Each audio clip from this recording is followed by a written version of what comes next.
لله نحمده ونستعينه ونستغفره ونعوذ بالله من شرور أنفسنا ومن سيئات أعمالنا من يهده الله فلا مضل له ومن يضلل فلا هادي له وأشهد أن لا إله إلا الله وحده لا شريك له وأشهد أن محمدا عبده ورسوله يا أيها الذين آمنوا اتقوا الله حق تقاته ولا تموتن إلا وأنتم مسلمون يا أيها الناس اتقوا ربكم الذي خلقكم من نفس واحدة وخلق منها زوجها وبث منهما رجالا كثيرا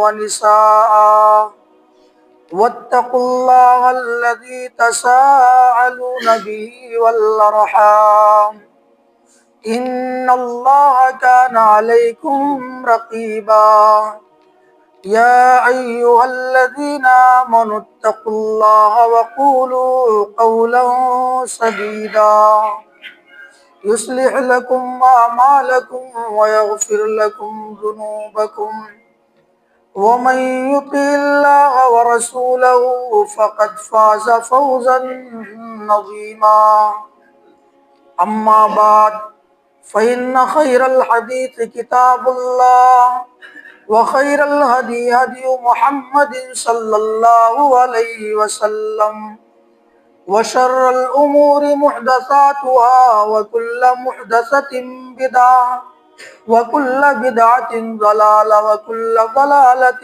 في النار أعوذ بالله من الشيطان الرجيم بسم الله الرحمن الرحيم وَلَقَدْ خَلَقْنَا الْإِنسَانَ وَنَعْلَمُ مَا تُوَسْوِسُ بِهِ نَفْسُهُ وَنَحْنُ أَقْرَبُ إِلَيْهِ مِنْ حَبْلِ الْوَرِيدِ إِذْ يَتَلَقَّى الْمُتَلَقِّيَانِ عَنِ الْيَمِينِ وَعَنِ الشِّمَالِ قَعِيدٌ مَا يَلْفِظُ مِنْ قَوْلٍ إِلَّا لَدَيْهِ رَقِيبٌ عَتِيدٌ وَجَاءَتْ سَكْرَةُ الْمَوْتِ بِالْحَقِّ ذَلِكَ مَا كُنتَ مِنْهُ تَحِيدُ وَنُفِخَ فِي الصُّورِ ذَلِكَ يَوْمُ الْوَعِيدِ وَجَاءَتْ كُلُّ نَفْسٍ مَعَهَا سَائِقٌ وَشَهِيدٌ لَقَدْ كُنتَ فِي غَفْلَةٍ مِّنْ هَذَا فَكَشَفْنَا عَنْكَ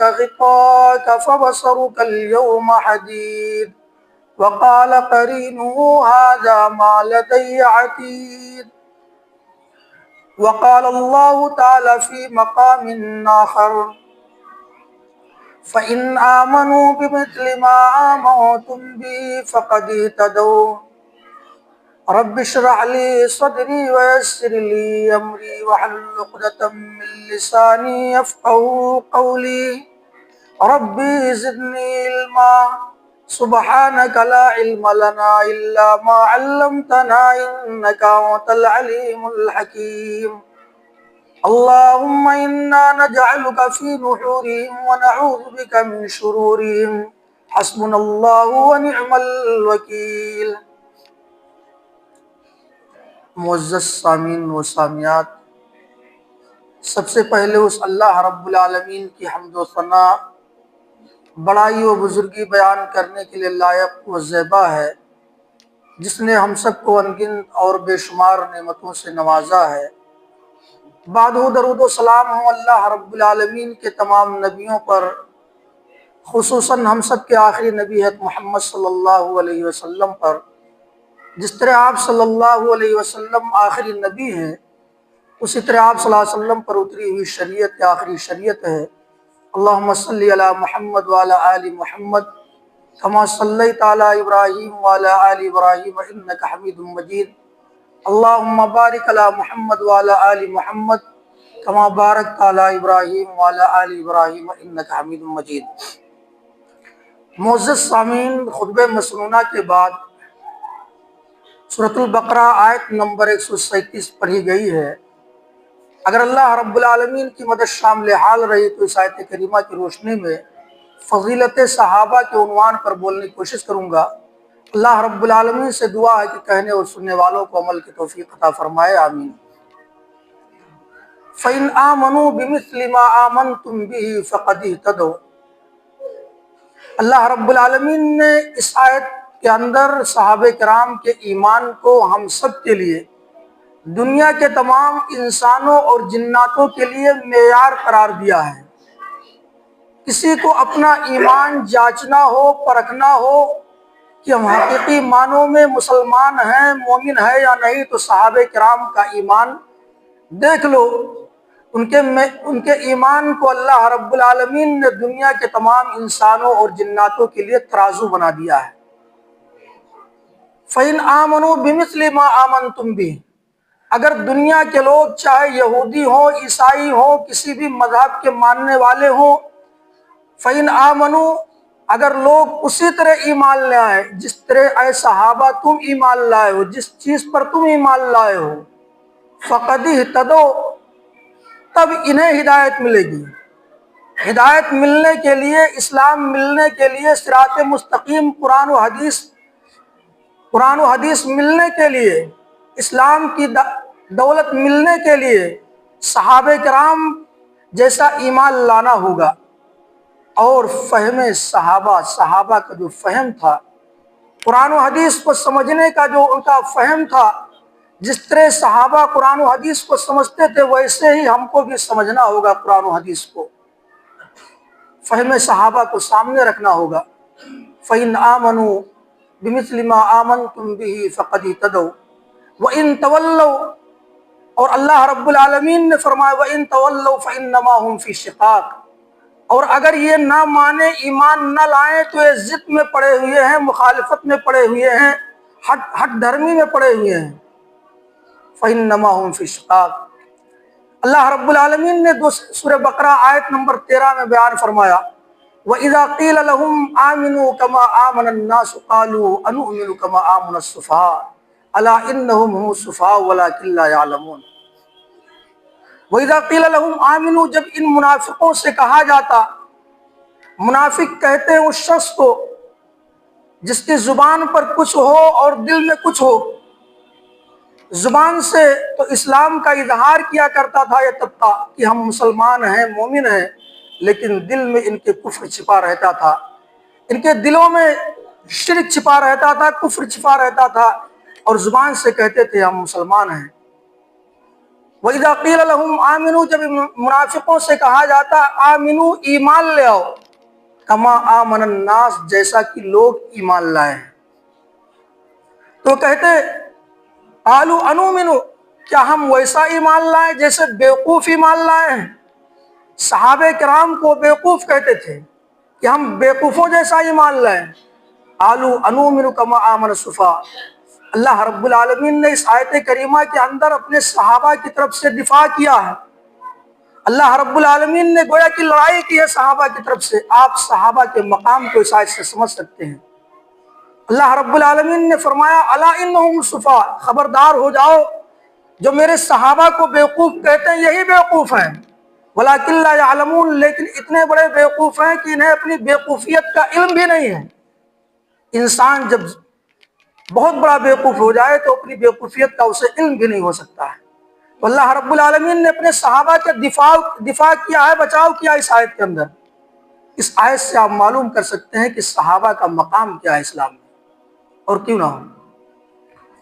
صحابی کی تعریف ہے الصحابی من لقی النبی صلی اللہ علیہ وسلم مؤمنا به ومات علی الاسلام۔ صحابی اس شخص کو کہتے ہیں جس نے ایمان کی حالت میں اسلام لا کر اللہ کے نبی صلی اللہ علیہ وسلم سے ملاقات کی ہو اور ایمان ہی کی حالت میں انتقال بھی ہوا ہو، اس کو صحابی کہتے ہیں۔ یعنی ایمان لانے کے بعد اللہ کے نبی صلی اللہ علیہ وسلم سے ملاقات کی ہو، ایسے شخص کو صحابی کہتے ہیں، چاہے وہ ایمان لانے کے بعد ایک ہی منٹ کے بعد اس کی وفات ہو گئی ہو۔ اللہ کے نبی صلی اللہ علیہ وسلم سے پر ایمان لانے کے بعد، ملاقات کرنے کے بعد ایک ہی منٹ کے بعد اس کی وفات ہو گئی ہو، یا 1 سال کے بعد وفات ہوئی، اس سے کوئی لینا دینا نہیں۔ بس اللہ کے نبی صلی اللہ علیہ وسلم پر ایمان لا کر اللہ کے نبی صلی اللہ علیہ وسلم سے ملاقات ثابت ہو تو ایسے شخص کو صحابی کہتے ہیں، اور ایمان ہی کی حالت میں فوت ہوا ہو، اس کی وفات ہوئی ہو، تو ایسے شخص کو صحابی کہتے ہیں۔ صحابہ کا مقام بڑا اعلیٰ و عرفہ ہے۔ صحابہ اللہ کے نبی صلی اللہ علیہ وسلم کا مقام، اللہ کے نبی صلی اللہ علیہ وسلم کے صحابہ کا مقام اعلیٰ و عرفہ کیوں نہ ہو؟ کیونکہ اس ذات مبارکہ مقدسہ و مطہرہ کے ساتھ میں رہتے تھے، جسے اللہ رب العالمین نے ساری دنیا کا امام بنایا ہے، جسے دنیا میں جو دنیا کا سب سے افضل انسان ہے محمد رسول اللہ صلی اللہ علیہ وسلم، ان کا ساتھ، ان کی صحبت عطا فرمائی ہے، ان کے ساتھ میں رہنے، اٹھنے بیٹھنے اور ان کے ساتھ چلنے پھرنے، ان کی باتوں کو سننے کا انہیں شرف حاصل ہے۔ صحابہ و جماعت اللہ کے نبی صلی اللہ علیہ وسلم کے ساتھ اٹھتے تھے، بیٹھتے تھے، اللہ کے نبی صلی اللہ علیہ وسلم کے ساتھ کھاتے تھے، پیتے تھے، اللہ کے نبی صلی اللہ علیہ وسلم سے قرآن سیکھتے تھے، حدیثیں سیکھتے تھے، اللہ کے نبی صلی اللہ علیہ وسلم کے ساتھ، اللہ کے نبی صلی اللہ علیہ وسلم کے ساتھ سفر میں رہتے تھے۔ کیوں نہ ان کا مقام اعلیٰ و عرفہ ہو میرے بھائیو۔ صحابہ وہ مقدس ہستیاں ہیں کہ اس امت کے اندر انبیاء اور رسول کے بعد، اگر نبیوں اور رسولوں کے بعد سب سے افضل جماعت اگر کوئی ہے تو صحابہ کرام کی جماعت ہے۔ تمام نبیوں اور رسولوں کے بعد سب سے مقدس جماعت اگر کوئی ہے تو صحابہ کرام کی جماعت ہے، اور ان صحابہ میں بھی سب سے افضل ہے ابو بکر صدیق رضی اللہ عنہ ہے، اور دوسرے نمبر پر حضرت عمر فاروق رضی اللہ عنہ ہے، تیسرے نمبر پر حضرت عثمان غنی رضی اللہ عنہ ہے، چوتھے نمبر پر حضرت علی مرتضیٰ رضی اللہ عنہ ہے۔ اور پھر عشرہ مبشرہ ہیں، اللہ کے رسول صلی اللہ علیہ وسلم نے ایک ہی مجلس میں 10 صحابہ کرام کو جنت کی بشارت دی تھی، ویسے تمام صحابہ کرام جنتی ہیں۔ اللہ رب العالمین نے تمام صحابہ کے بارے میں بیان فرما دیا، وَكُلًّا وَعَدَ اللَّهُ الْحُسْنَى، حسنہ یہاں جنت کے معنی میں ہے۔ اللہ رب العالمین نے بیان فرمایا تمام صحابہ جنتی ہیں، وَكُلًّا وَعَدَ اللَّهُ الْحُسْنَى، اللہ رب العالمین نے تمام صحابہ سے جنت کا وعدہ فرمایا ہے کہ تمام صحابہ جنتی ہیں۔ اس طرح اللہ رب العالمین نے سورہ توبہ کے اندر بیان فرمایا، والسابقون الاولون من المہاجرین والانصار والذین اتبعوهم بإحسان رضی اللہ عنہم وأعد لهم جنات تجری من تحتها الانہار خالدین فیہا ابدا ذلک الفوز العظیم۔ اللہ رب العالمین نے اس آیت کریمہ کے اندر تمام صحابہ کرام کا ذکر کرنے کے بعد یہ بیان فرمایا ہے کہ تمام صحابہ جنتی ہیں۔ والسابقون الاولون من المہاجرین، مہاجرین اور انصار صحابہ میں سے جنہوں نے بڑھ کر اسلام کو قبول کیا اور جنہوں نے ہجرت کرنے میں سبقت کی، آگے بڑھے، اللہ رب العالمین بیان فرماتا ہے والسابقون الاولون من المہاجرین والانصار والذین اتبعوهم بإحسان، اور ان مہاجرین اور انصار صحابہ کی جنہوں نے اخلاص کے ساتھ اتباع کی، پیروی کی، رضی اللہ عنہم ورضوا عنہ، اللہ رب العالمین ان سب سے راضی ہو گیا، اللہ ان سب سے خوش ہو گیا، ورضوا عنہ، اور صحابہ بھی اللہ رب العالمین سے راضی ہو گئے۔ وَأَعَدَّ لَهُمْ جَنَّاتٍ تَجْرِي مِن تَحْتِهَا الْأَنْهَارُ، اور اللہ رب العالمین رضی اللہ عنہم ورضوا عنہ کا انہیں اللہ رب العالمین نے سند عطا فرمایا کہ اللہ بھی ان سے راضی ہو گیا، یہ بھی اللہ رب العالمین سے راضی ہو گئے۔ دنیا کے اندر انبیاء و رسول کے بعد کسی جماعت کو یہ سند نہیں ملی ہے میرے بھائیوں، کسی بھی جماعت کو یہ سرٹیفکیٹ اللہ رب العالمین سے نہیں ملی ہے، اللہ رب العالمین کی طرف سے رضی اللہ عنہم ورضوا عنہ کہ اللہ ان سے راضی ہوا اور یہ بھی اللہ سے راضی ہوا۔ صرف صحابہ کو یہ سند ملا ہے، صرف صحابہ کو یہ سرٹیفکیٹ ملی ہے کہ اللہ ان سے راضی ہو گیا اور یہ اللہ سے راضی ہو گئے۔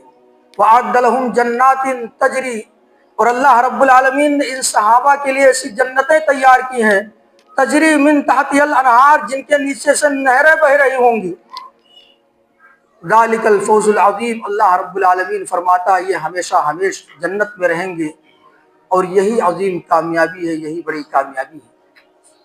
تمام صحابہ کا ذکر کرنے کے بعد اللہ رب العالمین نے اس آیت کریمہ کے اندر جنتی کہا، جنتی ہیں۔ لیکن آج ایک طبقہ ایسا ہے، دنیا کے اندر ایک طبقہ ایسا موجود ہے جو کہتا ہے اللہ کے رسول صلی اللہ علیہ وسلم کے انتقال کے بعد تمام صحابہ مرتد ہو گئے تھے، نعوذ باللہ من ذالک، اس صحابہ کو چھوڑ کر۔ جبکہ اللہ رب العالمین، آپ کس کی بات کو مانیں گے؟ آپ قرآن و حدیث کی بات مانیں گے، ہم جیسے انسانوں کی بات مانیں گے؟ اللہ رب العالمین تو یہ کہہ رہا ہے تمام صحابہ جنتی ہیں، اور تمام صحابہ سے اللہ رب العالمین راضی ہے، خوش ہے، اور تمام صحابہ اللہ سے راضی ہیں۔ آپ اللہ کی یہ بات مانیں گے یا ہم جیسے انسانوں کی بات مانیں گے؟ اللہ رب العالمین نے کہا رضی اللہ عنہم ورضوا عنہ وعد لهم جنات تجری تحت الانہار، اللہ رب العالمین ان سے راضی ہو گیا اور ان کے لیے جنتیں اللہ رب العالمین نے تیار کی ہیں، سب کے سب جنتی ہیں۔ کیا کوئی کافر جہنم میں جنت میں جا سکتا ہے؟ اگر وہ مرتد ہو گئے ہوتے تو اللہ تعالیٰ نے انہیں جنتی، اللہ تعالیٰ انہیں جنتی کیوں قرار دیتا ہے؟ سوال یہ ہے، کیا سوال یہ پیدا ہوتا ہے اگر سب صحابہ اس کو چھوڑ کر سب مرتد ہو گئے ہوتے تو اللہ رب العالمین کیوں کہتا کہ تمام صحابہ جنتی ہیں اور تمام صحابہ جنت میں جائیں گے؟ معلوم ہوا کہ ایسے لوگوں کی بات سراسر جھوٹی ہے، بے بنیاد ہے، کوئی بنیاد نہیں۔ اللہ کے نبی صلی اللہ علیہ وسلم کا بیان ہے، اللہ کے نبی صلی اللہ علیہ وسلم بیان فرماتے ہیں صحابہ کی فضیلت میں۔ امام بخاری اور امام مسلم رحمۃ اللہ علیہ دونوں اس حدیث کو اپنی صحیح میں لائے ہیں، متفق علیہ حدیث۔ حدیث کے راوی ہے ابو سعید خدری رضی اللہ عنہ بیان فرماتے ہیں لا تسبوا اصحابی لا تسبوا اصحابی، اے دنیا کے لوگوں میرے صحابہ کو گالی نہ دینا، میرے صحابہ کو برا بھلا نہ کہنا۔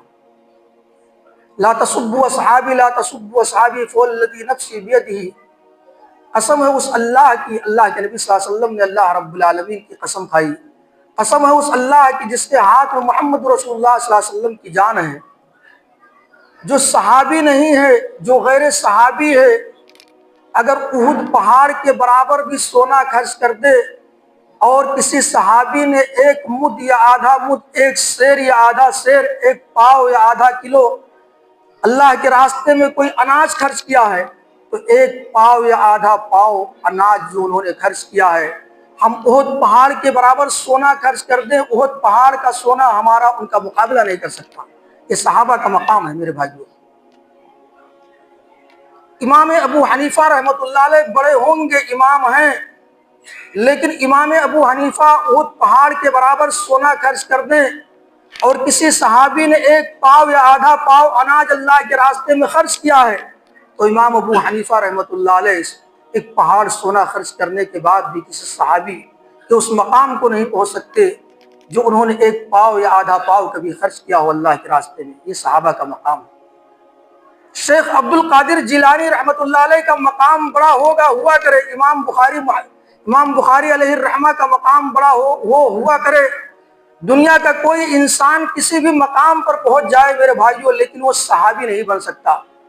دنیا کی کوئی عورت کسی بھی اعلیٰ مقام پر فائز ہو جائے لیکن وہ صحابی نہیں بن سکتی، وہ صحابیہ نہیں بن سکتی۔ ایک واقعہ ہے، عرب کے ایک ٹیچر نے درجے اول کے طلبہ سے سوال کیا، اسٹوڈنٹ سے سوال کیا، اے طلبہ، ایک طلبہ سے سوال کیا، اے طالب علم، اے اسٹوڈنٹ، تو کیا بننا چاہتا ہے؟ کسی نے کہا ڈاکٹر بننا چاہتا ہوں، کسی نے کہا انجینئر بننا چاہتا ہوں، کسی نے کہا پائلٹ بننا چاہتا ہوں۔ ایک بچے نے آخر میں کہا میں صحابی بننا چاہتا ہوں۔ وہ استاد رونے لگا، اس کے دونوں آنکھوں سے آنسو بہنے لگے، اور رونے کے بعد اس نے پوچھا سوال کیا، بچے تم صحابی کیوں بننا چاہتے ہو؟ آخر وجہ کیا ہے؟ تم صحابی کیوں بننا چاہتے ہو؟ تو ناممکنات میں سے ہے، صحابی کوئی بن ہی نہیں سکتا ہے۔ اس نے کہا میری ماں روزانہ کسی نہ کسی صحابی کا واقعہ بیان کرتی ہے، کسی نہ کسی صحابی کا روزانہ میری ماں، میری والدہ واقعہ سناتی ہیں، اس لیے میں صحابی بننا چاہتا ہوں۔ میری والدہ سنایا کرتی، صحابہ بڑے نیک تھے، اللہ والے تھے، بڑے متقی اور پرہیزگار تھے، وہ علم کے سمندر تھے اور اللہ والے تھے، اللہ سے بہت زیادہ ڈرنے والے تھے، اس لیے میں صحابی بننا چاہتا ہوں۔ استاد نے کہا، اس ٹیچر نے کہا آخر وجہ یہ ہے، سبب یہ ہے کہ اس بچے کے پیچھے ایک ماں ہے جو اس کی تربیت کر رہی ہے، ایک نیک ماں ہے، ایک اچھی ماں ہے جو اس کی تربیت کر رہی ہے، اس لیے صحابی بننا چاہتا ہے، جو کہ ناممکن ہے، کوئی صحابی نہیں بن سکتا۔ میرے بھائیوں، کوئی انسان صحابی نہیں بن سکتا، کتنا بھی متقی اور پرہیزگار بن جائے، اللہ کا ولی بن جائے، محدث بن جائے، فقیہ بن جائے، دنیا میں کتنا اعلیٰ و عرفہ مقام حاصل کر لے، لیکن صحابی نہیں بن سکتا۔ کیوں؟ اس لیے کہ محمد رسول اللہ، صحابی بننے کے لیے محمد رسول اللہ صلی اللہ علیہ وسلم سے ملاقات شرط ہے، اور محمد رسول اللہ صلی اللہ علیہ وسلم دنیا میں ہے نہیں۔ محمد رسول اللہ صلی اللہ علیہ وسلم زندہ نہیں، باحیات نہیں، اس لیے کوئی انسان صحابی نہیں بن سکتا ہے۔ کتنا بھی اعلیٰ مقام حاصل کر لیجیے آپ دنیا میں، لیکن صحابی نہیں بن سکتے، تابعی نہیں بن سکتے، تبع تابعی نہیں بن سکتے۔ لا تسبوا اصحابی لا تسبوا اصحابی فوالذی نفسی بیدہ لو ان احدکم انفق مثل احد ما ادرک مد احدہم ولا نصیفہ۔ اگر کسی صحابی نے اللہ کے راستے میں ایک پاؤ یا آدھا پاؤ اناج خرچ کیا ہو، اور غیر صحابی ایک احد پہاڑ کے برابر سونا خرچ کر دے، تب بھی اس صحابی کی برابری نہیں کر سکتا۔ یہ صحابہ کا مقام و مرتبہ ہے میرے بھائی۔ لیکن امت میں کتنے ایسے لوگ ہیں جو صحابہ کو گالی دیتے ہیں۔ آپ غیروں کو چھوڑ دیجئے، مسلمانوں میں ایسے طبقے ہیں، ایسے نام ہیں، نام نہیں لیا جا سکتا ہے، جو جن کا فتویٰ ہے باقاعدہ۔ آپ رافضیوں کو چھوڑ دیجئے، اہل تشیع کو چھوڑ دیجئے، جو اپنے آپ کو مسلمان کہتے ہیں، ان کا فتویٰ ہے، اس عالم کا فتویٰ بھی ہے، دوسری جماعتوں کے عالم کا فتویٰ ہے، میں آپ کو سنا سکتا ہوں، باقاعدہ ان کا فتویٰ ہے۔ اگر کوئی صحابی کو گالی دے یا کہے تمام صحابہ کافر ہیں، یا کہے ایک صحابی کافر ہے، تو اس سے کوئی فرق نہیں پڑتا میرے بھائیوں۔ اپنی مسلمانوں میں کچھ عالم ایسے ہیں، دوسری جماعت میں، لا حول ولا قوت الا باللہ، صحابہ کا مقام کوئی صحابی نہیں بن سکتا میرے بھائیوں۔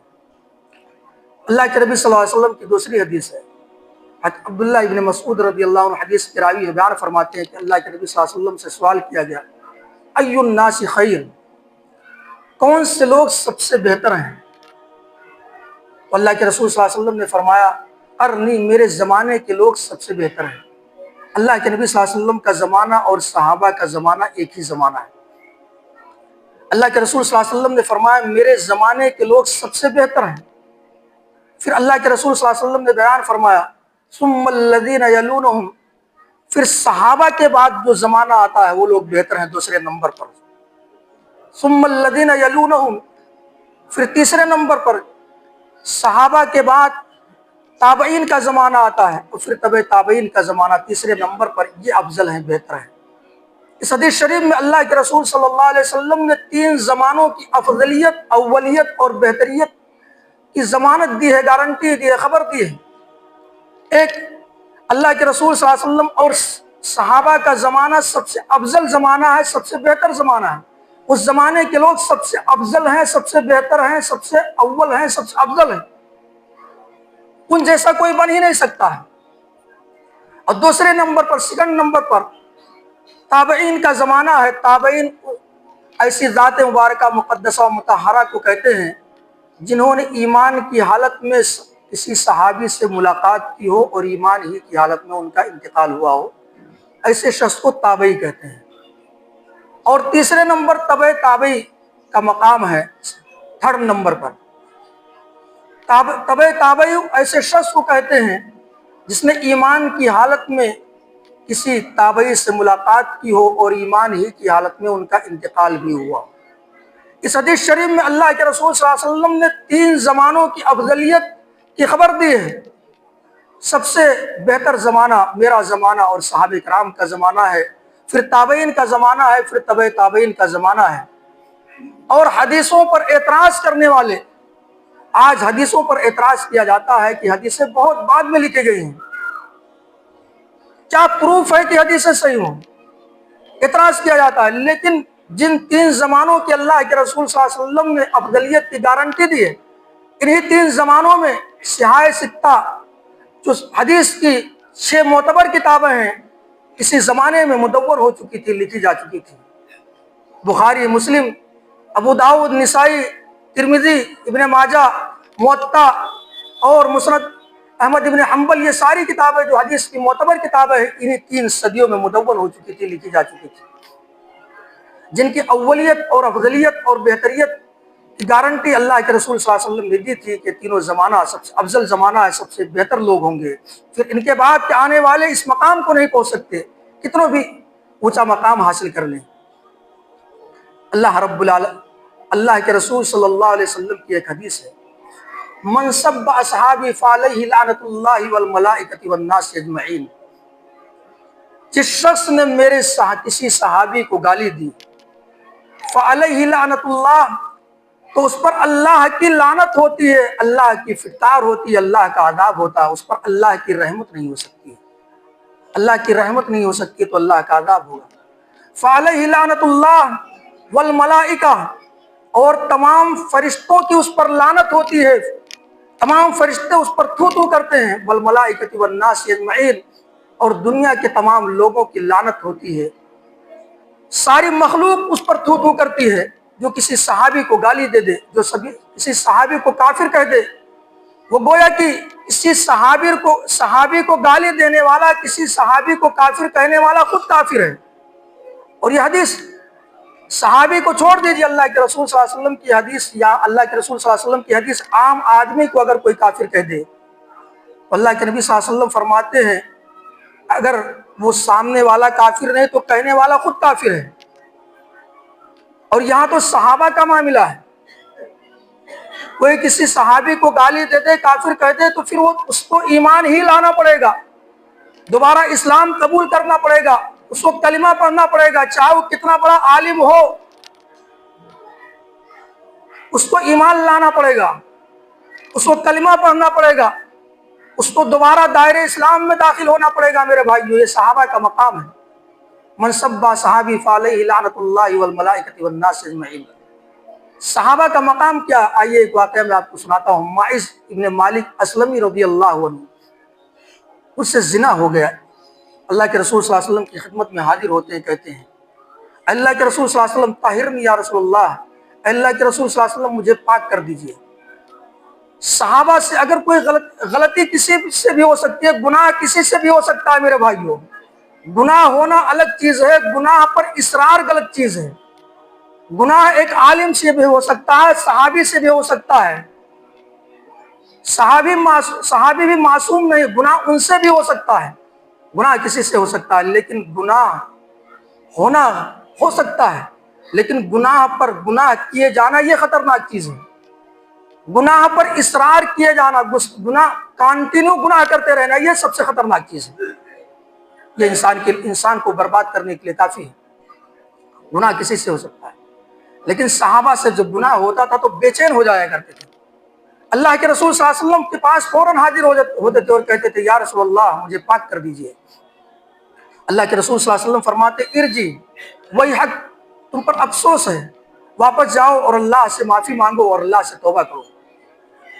کچھ دور جاتے ہیں اور پھر واپس آتے ہیں، کہتے ہیں پھر وہی اللہ کے رسول صلی اللہ علیہ وسلم سے کہتے ہیں اللہ کے رسول صلی اللہ علیہ وسلم مجھے پاک کر دیجئے۔ پھر اللہ کے رسول صلی اللہ علیہ وسلم کہتے ہیں وہی حق، تم پر افسوس ہے، واپس جاؤ اور اللہ سے معافی مانگو اور اللہ سے توبہ کرو۔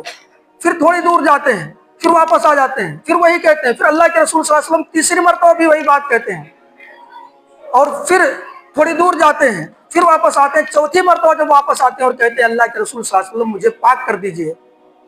اللہ کے رسول صلی اللہ علیہ وسلم فرماتے ہیں میں کس چیز سے تمہیں پاک کر دوں؟ کہتے ہیں اللہ کے رسول صلی اللہ علیہ وسلم مجھ سے زنا ہو گیا ہے، مجھے پاک کر دیجئے۔ اللہ کے رسول صلی اللہ علیہ وسلم صحابہ سے کہتے ہیں ذرا ان کا منہ سونگھو، کہیں ایسا تو نہیں ہے کہ انہوں نے شراب پی لیا، شراب کے نشے میں ایسی زبان سے بات کر رہے ہوں۔ صحابہ نے ان کے منہ کو سونگھا تو کہا اللہ کے رسول صلی اللہ علیہ وسلم انہوں نے شراب نہیں پیا ہے، ان کا دماغی توازن ٹھیک ٹھاک ہے، انہوں نے شراب نہیں کیا ہے۔ اللہ کے رسول صلی اللہ علیہ وسلم کہتے ہیں ذرا اندازہ لگاؤ، پتا کرو ان کا دماغ تو ٹھیک ہے۔ اللہ کے نبی صلی اللہ علیہ وسلم سے صحابہ نے کہا اللہ کے رسول صلی اللہ علیہ وسلم ان کا دماغی توازن بھی ٹھیک ہے۔ تو اللہ کے رسول صلی اللہ علیہ وسلم کہتے ہیں پھر انہیں سنسار کرنے کا حکم دیتے ہیں۔ اسلام میں سزا یہ ہے اگر زانی شادی شدہ ہو تو اسے پتھر سے مار مار کر ختم کر دیا جاتا ہے، چنانچہ انہیں پتھر سے مار مار کر ختم کر دیا گیا۔ یہ تھے صحابہ میرے بھائیوں۔ گناہ کسی سے بھی ہو سکتا ہے، لیکن گناہ کرنے کے بعد انہیں چین نہیں ملتا تھا، سکون نہیں ملتا تھا۔ آج ہم بھی ہیں کہ گناہ پر گناہ کیے جاتے ہیں، لیکن بدن پر ایسا لگتا ہے کہ جو بھی نہیں رنگ رہا ہے۔ اور ایک صحابہ بھی تھے، ان کا مقام کیوں نہ اعلیٰ و رفیع ہو۔